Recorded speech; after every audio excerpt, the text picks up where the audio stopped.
Welcome to another episode of the Biker PM. I'm your host, Anthony Pavelich. Today I have with me a Brazilian-American woman of color in the cannabis industry, Eliza Maroney. She is a bit of a unicorn in a largely white industry. She's been named one of the top 100 women in cannabis and top 5 women to follow in Sacramento by Green Market Report and the Sacramento News and Review. So let's get started. Hi, Eliza. Thank you for joining me today. How are you doing? I'm doing great. Thank you. How are you? I'm doing well. Thank you for being here. I want to go ahead and start with you just giving us a little bit of a background about yourself and your company, and then we'll go from there. Totally. I am the co-founder of a cannabis subscription box service called Lucky Box Club.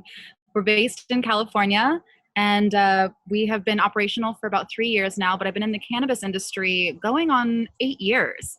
And it's been such a blessing to be able to introduce people to awesome new products and kind of normalize cannabis. So I'm doing this series on minority-owned businesses, and one of the things that you mentioned in your proposal too, as we talked about, is as a woman, you're a minority in the cannabis industry. How does that? How do you see that? I mean, how is it playing in the field of mostly men in this industry? Oh my gosh. It's a bit overwhelming and underwhelming all at the same time when you go to these conferences and you see just a sea of white men that are all over the place that are really coming into the industry. The history of cannabis is extremely diverse when you really look at the plant itself and where it comes from and the people who have been cultivating and using and educating other people about this medicine for a really long time. But in California, especially since legalization in 2018 with Prop 64, which essentially made it recreational in our state, right? We've been medical since 1991. But when we went recreational, a lot of big money came in, a lot of big investment came in. And with that also comes that gentrification, if you will. So it's been very interesting. And being a woman you're already a minority, and then never mind being a Latina woman, which I am, we really stand out like a sore thumb, or like a beautiful creature in this midst of in the midst of all the same and likeness. I see women coming into the industry more now, and a lot of us are doing a lot of the ancillary jobs. When you start to look at designers and lawyers, and you're looking at accountants, like all the people that we really need to run our businesses, there are plenty of women, but women who are actually touching the plant and working with the plant are few and far between. How did you get started in cannabis? What drew you to this industry? I met a boy. I met a boy.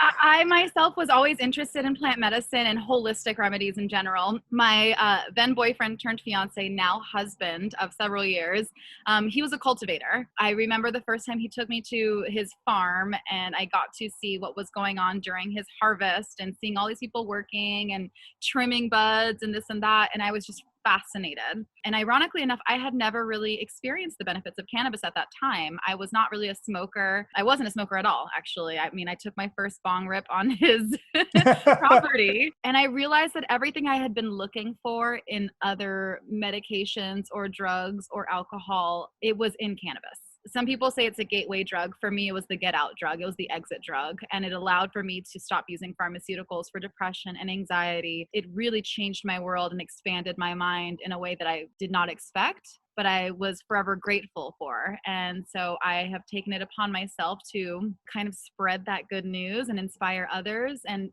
guide them. So that's what Lucky Box Club is really all about. We have a lot of new consumers that don't know where to start when it comes to cannabis. And because we are a subscription box that every box is custom filled, we're really learning about our customers and learning about their needs, their wants, and their desires, and hopefully finding the right products for them. I have to agree with you on the fact of everybody saying that it's a gateway drug and the myth about that, because personally, I've been in recovery it'll be 12 years this November for alcohol, but I smoked marijuana. I smoked it well before I got sober. And it wasn't anything that made me ever want to do anything more. But I know a lot of people that have used it for medicinal purposes, and it's benefited them. People that have had cancer, HIV, different reasons. So how do you work with your clients to customize those boxes to find out what's best for them? I think that the first part of it is just having the product knowledge and understanding some of the science behind cannabis and the different cannabinoids and the different, essentially, the chemicals that exist in the different plants and how they affect people.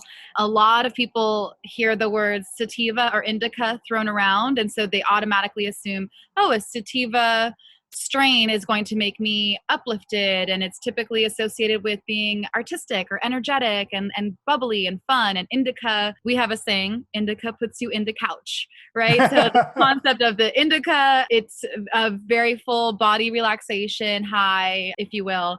What I am trying to do is to dispel that.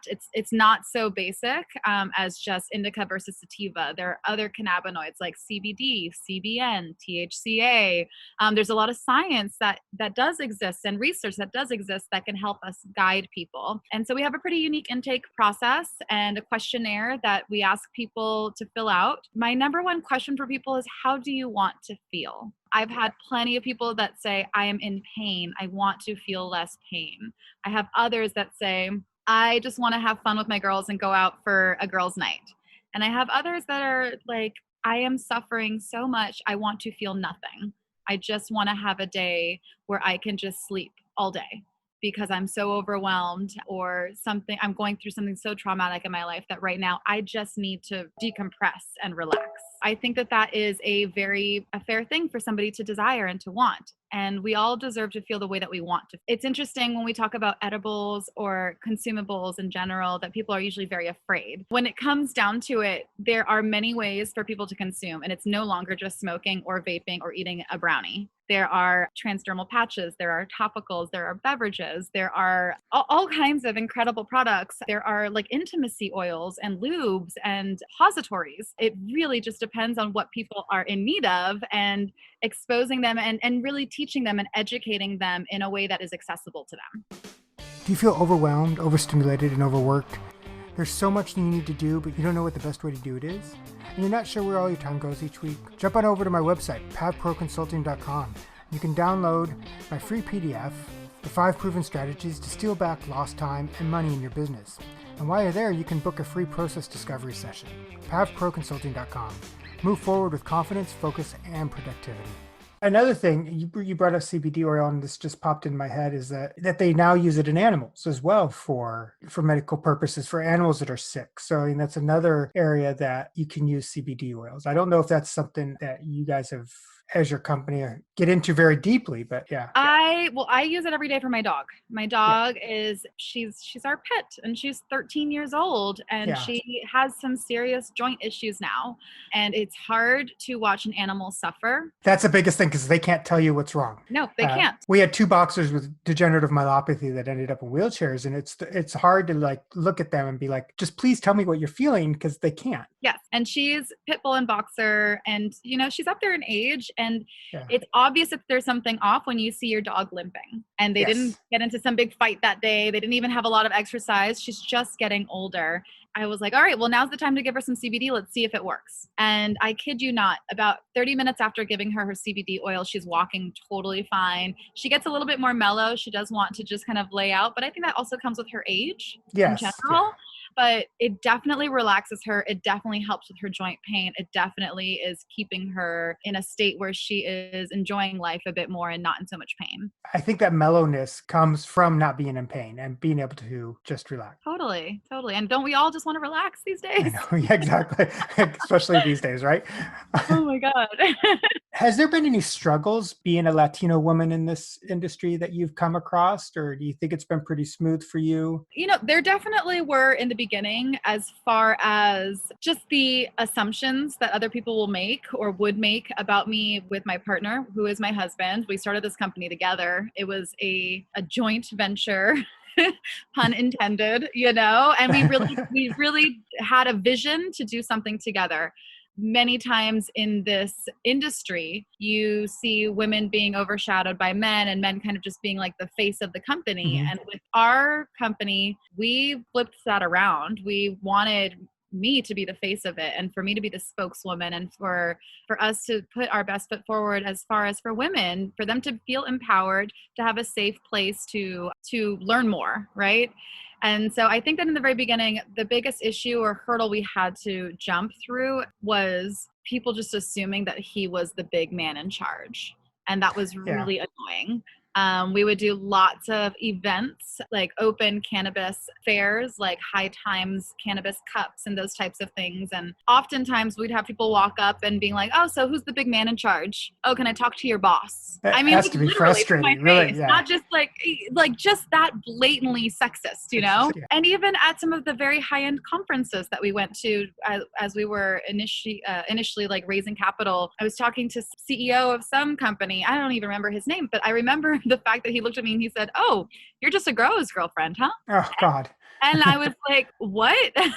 You're one of those. And I was like, what are one of those? I'd love to know, because here you are investing in cannabis and you've never touched the plant. You've never even been to a farm. And here I've been dedicating my life to cultivating and understanding the science behind this plant. You assume I'm just a grower's girlfriend. And no, I'm a cultivator too. You know, we are growers. We learn, and women are just as capable of running a business as a man, if not more so capable, because oftentimes we're better at multitasking and keeping track of things and paying attention to detail. These are all scientifically based facts about women versus men. So I think that, it was just getting through that. And then also, of course, the issue with raising capital and fundraising. It is hard to fundraise, period, as an entrepreneur. You don't have the numbers to go on. You don't have your P&L totally sorted. You don't understand how to build out your forecast. All of these things that we had to really figure out on our own. Thankfully, we've gotten through that. We're still fundraising now. But I think that as a woman, it's even harder, because there are a lot of men that are putting money into businesses and they'd rather see their money go into other men's hands. I agree. I can see that. And it's one of the reasons why I want to do the series that I'm doing, is to highlight that it's not that cis white male that is always in charge, or that is able to be the only one that can make a difference in the world. And you said a couple of things which leads me great into some other questions. You talked about the women's ability to be more multitasking and keep track of things. How do you keep track? How do you keep track of your projects, and how do you keep track of your tasks? My life. and your life. Well, What kind we of tools? live and die by Google Calendar. Mm-hmm. Just as a very basic start.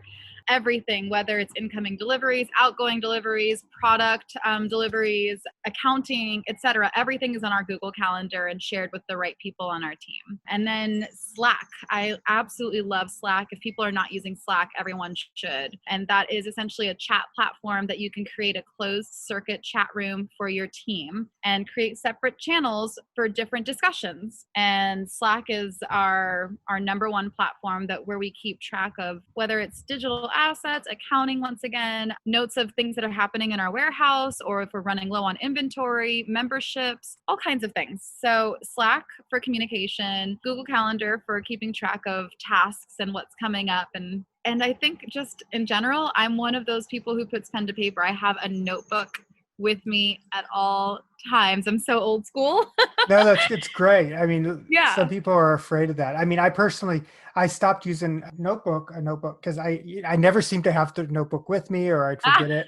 I do still kind of, it's interesting because it's similar. I use Trello, and I use like a lot of tools. It depends on what client I'm working with. So I use a lot of different tools as well. Slack's one of them for one client. But I keep notes on my iPad. So I use my iPad. So it's really kind of the similar thing, as I have a lot of notes. But the only advantage is that they're electronic. So it's like I can view it on my Mac. I view it on my iPhone, just because it transfers everywhere. But sometimes it's just even like that. It's you can check things off when they're done. And I love scratching the hell out of the thing that I got done that day. I have to say, I know a lot of people, it's like very satisfying for them. Yeah. And we do have like a team Google sheet where everyone has their own tab of like what their priorities are, and then kind of the back burner things. We're really organized with our team.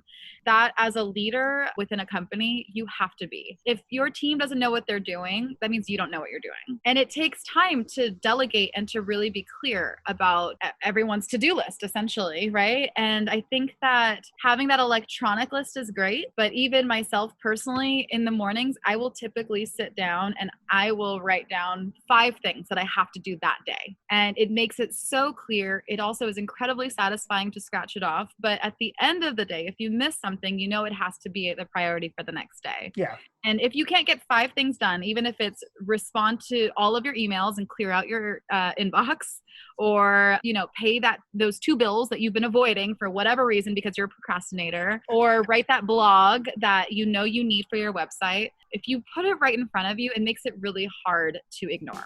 Thanks for joining us for another episode of the Biker PM. Don't forget to subscribe and leave a comment. I'd love to hear what you think. And remember, if you're an entrepreneur that wants to be with like-minded individuals and improving their project management skills, join the Biker PM Facebook group. Until next time.